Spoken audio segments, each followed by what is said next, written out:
watching the Mystical Green Beanie.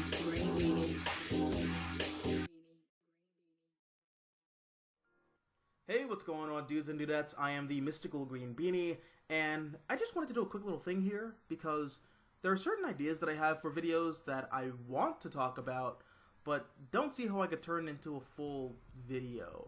So what I'm going to do here is I'm going to list off a bunch of unpopular opinions that I have within the realm of comics, and today I'm specifically talking about DC Comics. So without further ado, let's get right into it. Number 1.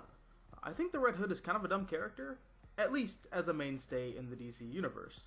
And while I don't like the book Under the Hood, I did like the concept of him being a one-off villain for that story arc, which was later adapted for the Under the Red Hood animated movie, which I think is the best version of that story. But outside of his first story arc, Jason Todd doesn't really have any reason for being alive other than being a discount Punisher that nobody knows what to do with. Although, I understand that time normalizes things, and by now, Jason Todd has been the Red Hood longer than he ever was Robin, so this character isn't going to go away anytime soon.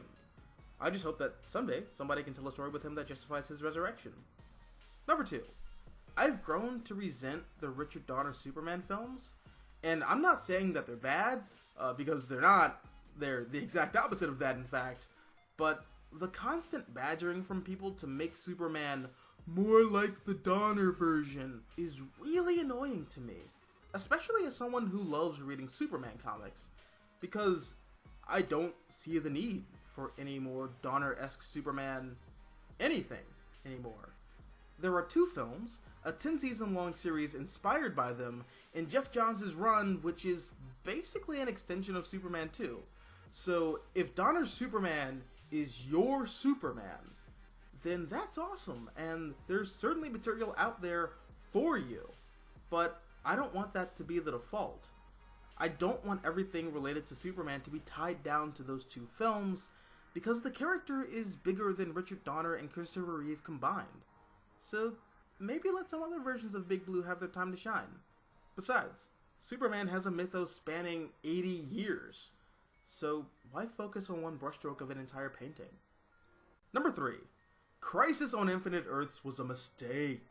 I mean, I get that it was supposed to act as a reboot to streamline DC's continuity and make things easier for newer readers to get invested within the DC brand and to make it easier on the editors to keep straight which characters belonged in which universe, but it only caused more problems down the line.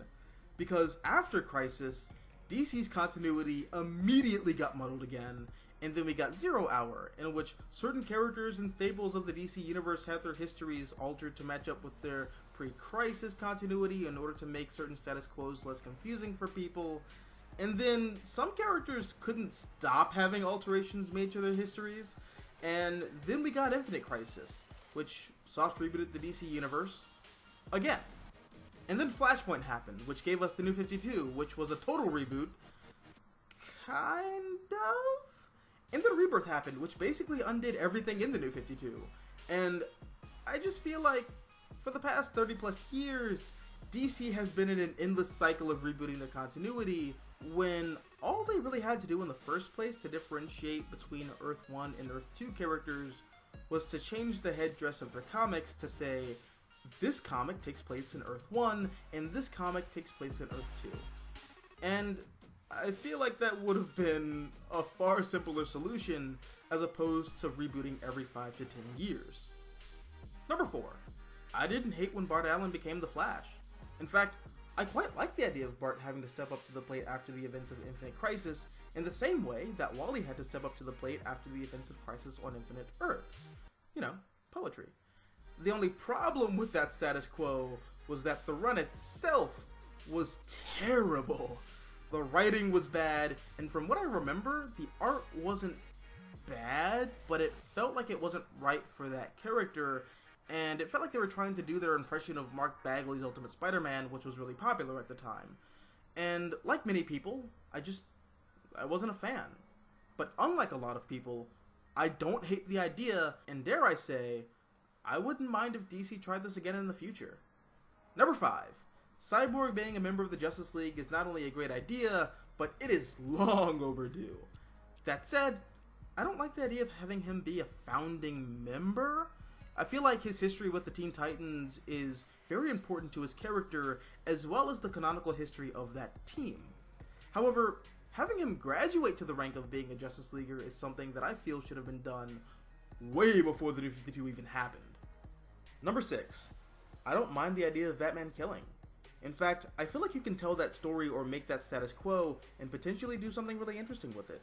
As long as his actions aren't being glorified and it's clear to the readers that what Bruce is doing is wrong and betrays the core values for which he stands for, then I don't see a problem with exploring that concept and seeing how his actions would affect the rest of the Bat family, as well as the superhero community at large. Sue me. Actually, please don't sue me. I'm in college and I'm really, really poor. And number 7, Final Crisis is the best crisis in my opinion.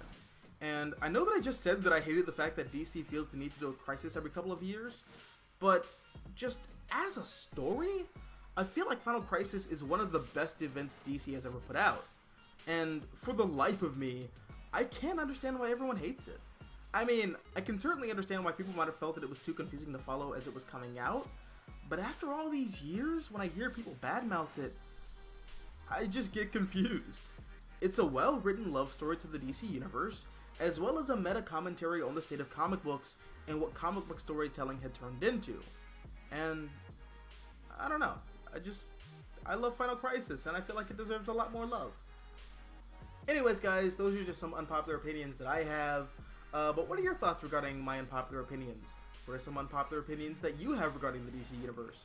Do you like videos like this? Let me know down below in the comment section, and if you like this video, hit the like button, share, support the channel, and if you want to see more content like this, all you have to do is subscribe. I'm the Mystical Green Beanie, thanks for watching, and as always, until next time, adios nachos, adios.